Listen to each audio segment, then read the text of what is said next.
Erev Shabbat Shalom Rabotai. We are continuing with our Mishna Yomi. Today, Bezrat Hashem Bli Neder, we begin in new Mesechet in our Mishna Yomi, Mishnayot Mesechet Shekalim. The primary subject of Mesechet Shekalim is the half shekel head tax that each Jew was required to pay annually when the temple stood to fund the communal offerings brought each day, as well as on special occasions. This contribution was a biblically commanded mitzvah. Today's Mishnayot should be Le'ilui Nishmat Neria ben Svetlana Aranvai v'Eliyahu ben Burcha Yisraelov Menuchatam beGan Eden. Amen. We begin with chapter 1, Mishnah number 1. Perek Aleph, Mishnah Aleph. Now in the times of the temple, all Jewish men were biblically obligated to contribute a half shekel annually to pay for the communal offerings, meaning the offerings brought in the temple on behalf of the entire people, such as the daily Tamid offering and the Musaf offerings of Shabbat, Yom Tov, and Rosh Chodesh. A specific day was chosen to announce this obligation to the people. In connection with this, the Mishnah will mention another announcement made on that day as well. Now it should be noted in the times of the Mishnah, the half shekel became known as a shekel, whereas the full shekel was called a selah. Therefore the Mishnah and the commentaries will always refer to the biblical half shekel as a shekel. It's important to point that out.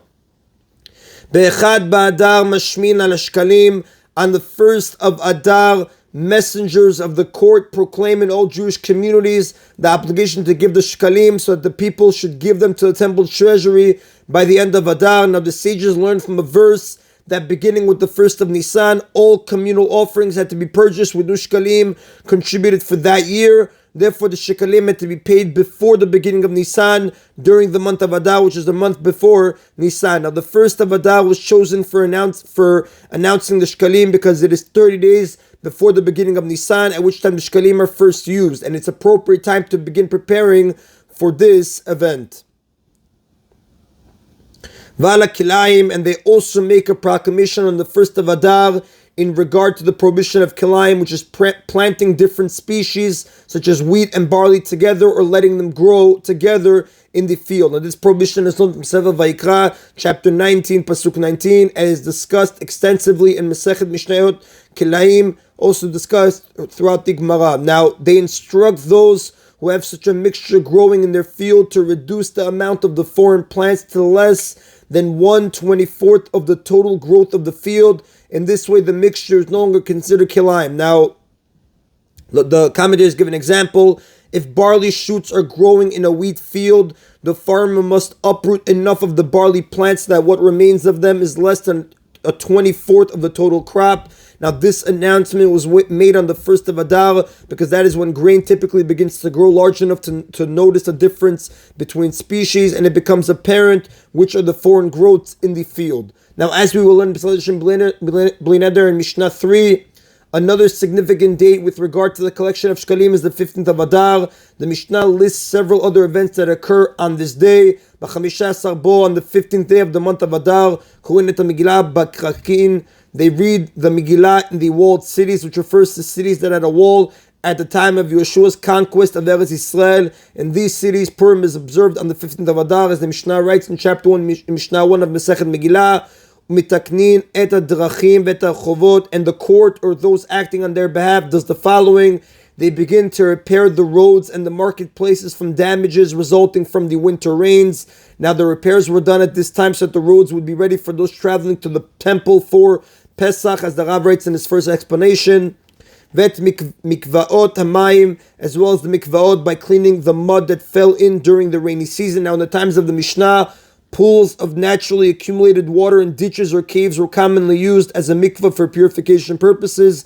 During the winter rains, mud would collect in them and had to be removed to make them usable. The court would also check the mikvah to make sure that they had the necessary amount of water to serve as a mikvah and replenish them if necessary. They would begin doing this on the 15th of Adar so that the mikvah would be ready for people to purify themselves in preparation for Pesach. And they attend to all the needs of the public, which includes a wide range of legal and ritual activities performed by the court for the public. Some examples are judging monetary and capital cases, dealing with certain vows made to the temple treasury, and preparing the parah adumah, which was the red cow, whose ashes were used for purification. Also included is unlocking the water cisterns to make water available to the public during the rainless summer, and whatever, basically all the needs of the public that had not yet been accomplished this year, and they did it so they are completed by the end of the year, meaning the end of Adar. Now the Torah considers Nisan to be the first in the order of the months of the year, and Adar the last, and therefore that's why they would do it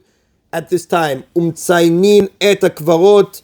They also mark the graves whose markings were washed away in the winter rains. And the Rav explains, graves were marked by lime poured out around the area of the graves. This was necessary so that the people who need to be told, such as Kohanim, could avoid these areas, and these lime markings were often washed away by the rain. V'yotzin afar kilaim, and they also go out to inspect the fields for growth of kilaim among the main crop, and to uproot any such growth that they find, based on the Mishnah 2. That's how the Rav explains it. Now, although the court's messengers had previously on the first of Adar warned the people to eliminate their kilaim, some people may not have heeded these warnings and left kilaim growing in their fields. And as will be taught in the next Mishnah, the practice of uprooting the kilaim was done only in an earlier period of history, but in later times a different procedure was followed. We continue now with Mishnah Bet. The previous Mishnah taught that on the first of Adar, the people were instructed to inspect their fields for any kilaim that had begun to sprout and to uproot them over the course of the next 2 weeks.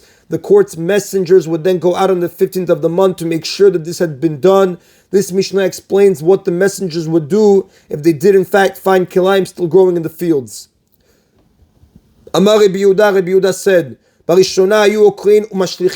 originally, the court's messengers would uproot the kilaim they found growing in the fields and throw them down in front of the field's owners to shame them for having violated the prohibition of kilaim by not uprooting the kilaim previously when they were supposed to. The sages hoped that this embarrassment would help prevent the owners from doing this again in the future years. When the number of sinners who were not shamed by this procedure and did not uproot their kilaim at the right time increased, the court's messengers would uproot the kilaim and throw them down onto the roads so that the owners could not use the kilaim growths to feed their animals. And it was hoped that this would cause them to uproot the kilaim before the 15th of Adar to prevent the messengers from finding them and throwing them away.